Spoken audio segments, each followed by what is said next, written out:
그리고 저는 또 궁금한 게 저는 이 부분이 이제 세금하면 우리가 절세가 중요하잖아요. 절세 포인트가 중요한데 저는 사실 업종에 따라서 절세 포인트가 있다는 걸 생각해 본 적이 없거든요. 네.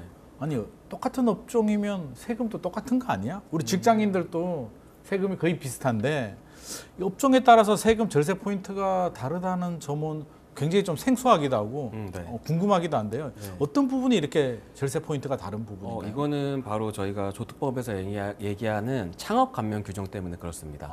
창업 감면 규정은 뭐냐면 네네.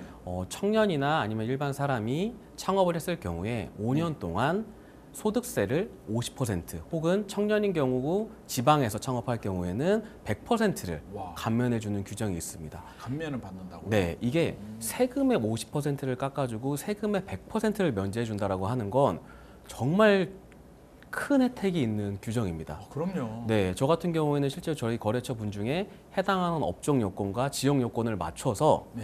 5년 동안 세금을 한 푼도 안 낸 분도 계셨어요.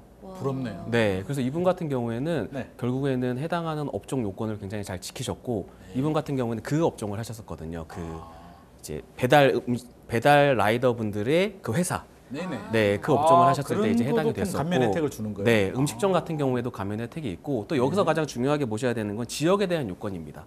수도권 과밀 억제권역이라고 하는 나라에서 지정해 놓은 지역 안에서 저희가 창업을 하게 되면 아무리 청년이라도 50%밖에 감면을 받을 수가 없어요. 그래서 최근에 아마 이런 뉴스 보셨을 거예요. 뭐 많은 유튜버 분들이 왜 송도에 가서 사업자 등록증을 내는지. 본 것 같아요. 이게 왜냐면 송도는 국제무역자유지구인가? 예, 맞습니다. 네, 국제무역자유지구로 되어 있어서 네네. 송도는 수도권 과밀 억제권역에 포함이 되지 않습니다. 그러다 보니까 송도에서 사업장을 내시는 분들은 소득세를 100% 감면받을 수 있는 부분이 있어요. 그래서 이제 해당하는 부분에 대해서 무분별하게 너무 많이 송도에 가서 가짜로 창업을 하시다 보니까 국세청에서는 세무조사가 또 들어갔습니다. 그래요? 정말 실제로 그 지역에서 창업을 한 사람들한테만 혜택을 줘야 되는 부분이지 이렇게 무분별하게 가짜로 내가 실제로는 거기서 촬영을 하지도 않는데도 이용을 하시는 분들에 대한 건 절대 안 된다는 거죠. 그래서 진짜로 해야 된다? 맞아요. 네네. 그래서 창업을 하실 때는 예전처럼 그냥 내가 집이 가까우니까 여기다 해야지, 집이 가까우니까 홍대 옆에다 해야지 이게 아니라 내가 정말 실제로 어떤 사업을 운영할 건데 내 실제 주거지와 실제 사업지는 다를 수 있잖아요. 맞습니다. 해당하는 부분에 대해서도 저는 꼼꼼하게 챙겨보시기를 굉장히 많이 추천드립니다.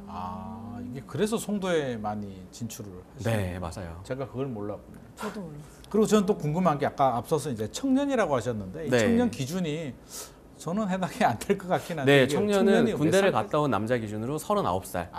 네. 네. 만이니까 네, 만 맞습니다. 39세까지. 네. 그리고 앞서서 업종이라고 하는 게 그럼 모든 업종 뭐 음식점이나 예를 들어서 제가 PC방을 한다 이런 건 네. 해당이 안 되는 건가요? 네, 해당하는 부분에 대해서는 소비성 업종은 일반적으로 해당이 되지 않습니다. 네, 그래서 창업 감면 규정에 해당하는 업종은 저희가 음식점은 해당이 돼요.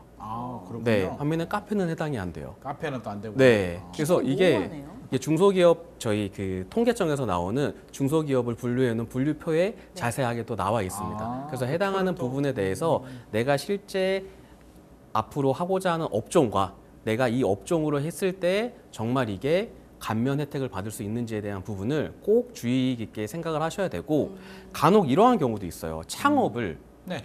너무나 큰 혜택을 주다 보니까 국세청에서는 창업이라는 요건도 따집니다. 요건이 예, 있다고요? 예를 들면 이런 거예요. 제가 예전에 2년 전에 음식점을 하다가 망했어요. 네. 그리고 제가 다시 또 창업을 합니다. 네. 이거는 감면 혜택을 받을 수가 없습니다. 왜요? 망했으면 한번 다시 또 해봤어요. 일을 재창업은 안 됩니다. 이 규정에는 재창업에는 해당되지 않아요. 다른 업종을 해도요? 네, 다른 업종은 가능합니다. 음식점을 두 번 하면 안 돼요? 네. 어. 그래서 이러한 부분들을 사업자 등록증을 내시기 전에 꼭 상담을 받으시고 사업자 등록증을 신청을 하시는 게 절세에 정말 큰 도움이 되실 겁니다. 반드시 상담을 좀 받을 필요는 있을 것 같습니다. 하기 전에 네. 우리 부동산 양도세도 마찬가지잖아요. 계약서 쓰기 전에 상담을 받아야 이게 절세를 받을 수가 있는데 맞아요. 창업도 마찬가지군요. 이게 네. 하기 전에 반드시 세무사님 상담을 좀 받을 필요는 있을 것 같고요.